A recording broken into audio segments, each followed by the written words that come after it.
episode of Three True Values. I'm your host, James Fletcher, with you here as always to answer the questions that you have every other Tuesday. This is how we do it. Reminder, this will be the last of the true mailbag episodes, but you are still welcome, of course, always to hit me up with your questions however you can. This is the last mailbag episode because we do this every other week. Every other week sets us up for the next time we do a Tuesday show to be just after the bracket reveal, just before we start first four action in Dayton. So we will take that time to do an NCAA tournament special. We will walk you through the full bracket. It will be an extensive show there. So in place of taking your questions, we will walk you through everything you need to know about the bracket. Coming up on Thursday, we also have an exciting show for you, the last show of the regular season. We will walk you through kind of the storylines, where we stand, some little details coming into March Madness, everything that's kind of outstanding from college basketball that we need to get into before we can lock down on postseason play. Because next week we will take you through a comprehensive look at all of the conference tournaments, as I said, then leading up into NCAA tournament action. We have made it. It is March Madness, and there is so much to discuss. But here, we are taking your questions. We've got three that we're going to answer. Two of them kind of tie in together. All of them have to do with bracketology. It's that time of year. That is what we are discussing more often than not. First question will be, why is Kentucky currently on the 3-seed line? As we know, they've taken some losses recently, including a big loss against Auburn. So what is it that is keeping the Wildcats in that 3-seed position? Of course, this can all change on almost a daily basis. They've already moved a little bit since the last time we updated bracketology, but the Wildcats very much still in the mix for a 3-seed. I'll explain why here in a moment. Then we have the bubble. Is it a weak bubble? How weak is it? And what does that mean for the teams that are looking to get into the NCAA tournament? I said the third question kind of tied into that. It does. Questions about where UNC lands on the bubble, why I have them a little bit higher than some other people in bracketology. So let's go ahead. Let's get into it. Let's dive into the numbers here because that's what we're talking about when we talk bracketology. We look at this Kentucky team, and they have taken some recent losses along the way in SEC play, have not had the dominant run that they had to open the season through non-conference play, even that they had early in the conference slate. They are above 500 still over their last handful of games, but it has not been, as I said, that same kind of mow them down mentality. Now, we got news recently that Jackson Robinson is also done for the year. That's big because the committee does acknowledge that they will take into consideration injuries, and that was a part of Kentucky's position near the top of the 3-seed line over the last couple of weeks. The reason that they were there rather than in the 4 or 5-seed conversation was largely due to some of the losses that they have taken in recent weeks coming with injuries at point guard, and the committee will look at that as well. So if they're willing to look at the fact that Lamont Butler and Jackson Robinson and Kerr Kriisa were all out for some of these big games that were not necessarily terrible losses to even put on the resume, then you look at them. If they bounce back, they get those players back. They have gotten Lamont Butler back. If you get back enough of that production and then return to the form that you had, you look good down the final stretch these last couple of games. You look good in the conference tournament. Now the committee can forgive that because that was not the full version of this team. They will not fully excuse it. It will still pop up in the computer numbers, of course. But Kentucky's computer numbers still project them as a 3-seed as of right now. So that is why Kentucky is currently on the 3 line. The change here in the formula that could drop them a little bit further down could land them on a 4 seed as early as Thursday when the latest projections come out. What changes now is Jackson Robinson's done for the year. And so now we can take part of that we were just talking about, part of the NCAA's willingness to overlook some of the results without him, and you no longer can do that. This is what they are without Jackson Robinson. Now, you still had Lamont Butler out for some of those games, so they can take a little bit less of a look at that. A little bit less. But it's still going to impact them a little bit more than it would have just a couple of days ago when the committee would have looked at these numbers. So now, with that new information, you slot them down just a couple of spots. It'll be interesting to see how far that drop is. Is it the bottom of the 3 seed range? Is it the top of the 4 seed range? Of course, as I said, the results also matter here. If they take a loss during the midweek slate, it is going to ding them, undoubtedly. They will surely drop to at least the 4 seed line, if not the 5 seed line, depending on the results of other teams around them. And that's another important factor here. The reason that Kentucky was so solidly on the 3 line just last week is because if you look at the teams around them, you look at Texas Tech, who had just taken a loss. Iowa State had just taken a loss.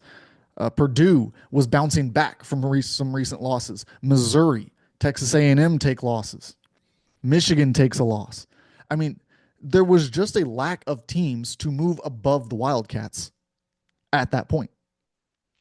Now, when these teams can bounce back, when they can string together some wins, especially if Kentucky cannot do the same, that's when we see that big shift happen. But for now, on the 3 seed line, not comfortable by any means, could easily drop to 4 or even 5 here within the week. So that's a little bit of a rundown of where Kentucky stands and why they are in that position. And it applies to several teams across the board. You can really just insert your team into whatever position you want to have this conversation about. I also had some talks about why Iowa State was not on my 2 line on Sunday. This wasn't a direct question, but I had Wisconsin above because Wisconsin had not played their game against Michigan State yet. So I'm not going to ding them if they haven't played the game, obviously. For Iowa State, yes, they had won a game. They had kind of boosted their resume back up, but there was still an Oklahoma State loss just recently that I felt like needed to be implemented into my formula. So I keep Wisconsin above, knowing that Iowa State has every opportunity to jump a few spots here if and when Wisconsin and Michigan State play. Only one of them can come out on top. So now you look, Iowa State will be above Wisconsin. Again, provided midweek results.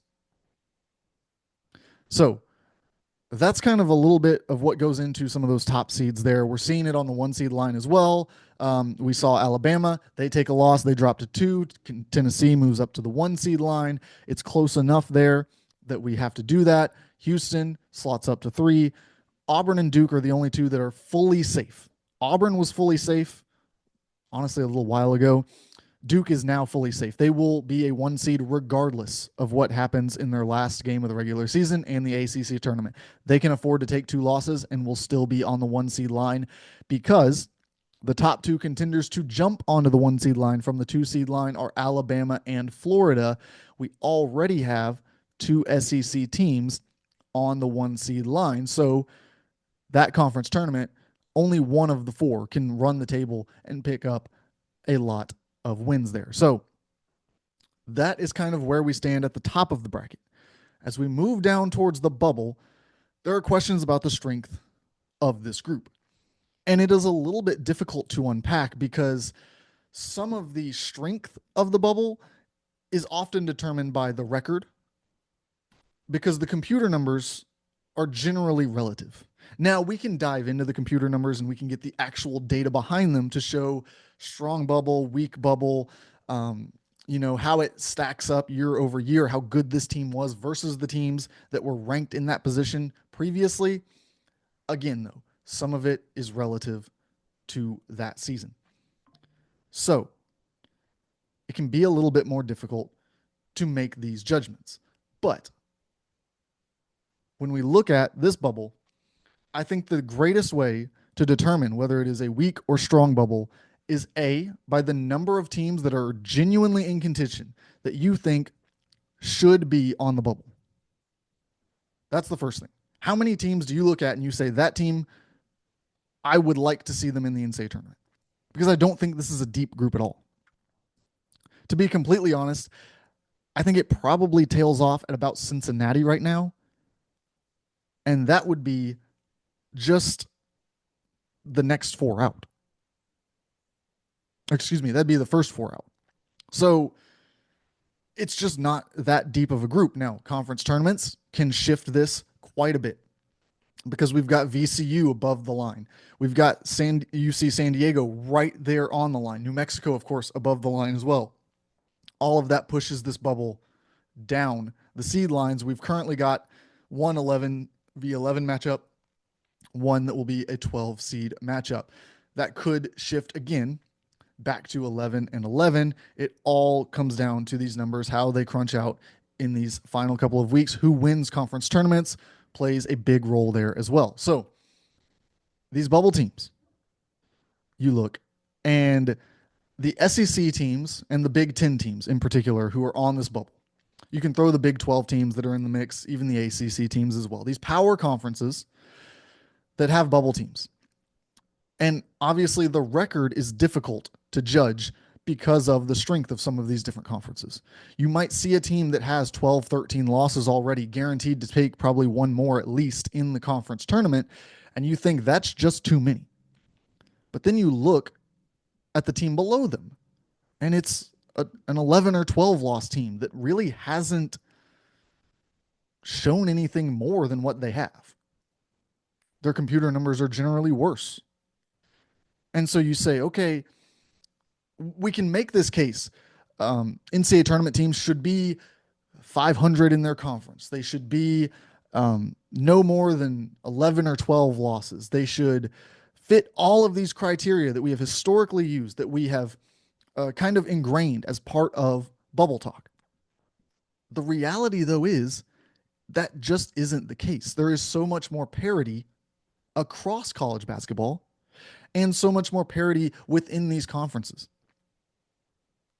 You look at the SEC, look at the number of teams that are not likely to make it to 500 in the conference. You cannot tell me that some of those teams do not deserve a spot in the field. They are among the best teams in college basketball. And so once you eliminate that, because it happens in the Big Ten as well, look at some of these teams. They don't have outstanding records in the conference. But we saw what happens when these teams play teams out of other conferences. I mean, the SEC barely lost until the month of January. So how do you gauge that? That's going to be the interesting case here as we discuss the bubble, because these teams are not exactly helping themselves either. We have not had that team that has gone on this big run of quad one performances to lift themselves out of the bubble conversation. It has really been loss to drop you into the last four in, win to bring you out of it, win to take you from the first four out into the last four, then a loss again. It has been a lot of jockeying this up and down without anyone really being able to take an upward trajectory. And so the question becomes, will someone take that initiative and be able to jump here in the last week of the regular season and into the conference tournament slate? Because I promise you, if any of these teams that are on the bubble win 2 games in their conference tournament, I think they are essentially a lock to be in the field, because there's just not going to be enough other teams around them who are building their resume in any sort of meaningful way, particularly these teams that are going to be able to pick up a quad one win along the way in that 2 wins. I think they probably will be able to put their name into the field.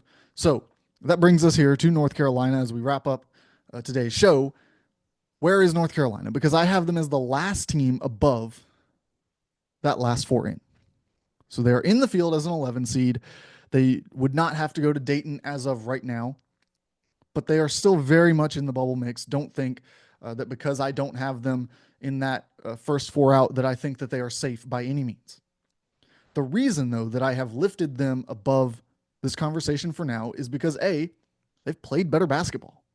They look like a team that can string together some wins. And I know that the level of competition has been very low, but they're showing some things that they had not showed throughout large portions of the season to this point.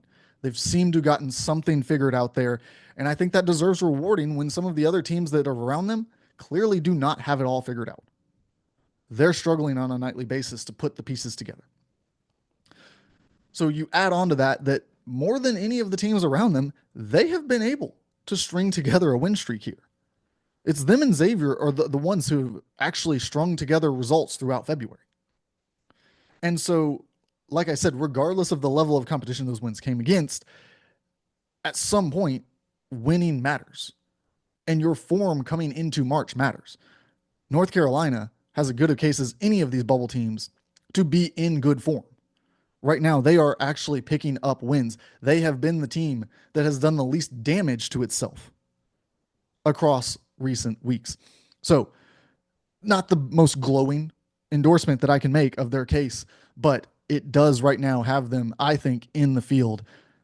And I think puts them in position to where even with a loss against Duke, they can go into that ACC tournament and win that 1 to 2 games that I talked about and establish themselves on the right side of things. Thanks for tuning in here to this Tuesday mailbag edition of 3 True Values. I'm your host, James Fletcher. Remember, if you have any questions, please hit me with them. We are entering the best time of the college basketball season. It is March Madness. So we will be back with you on Thursday with plenty more to discuss. Thanks again for tuning in.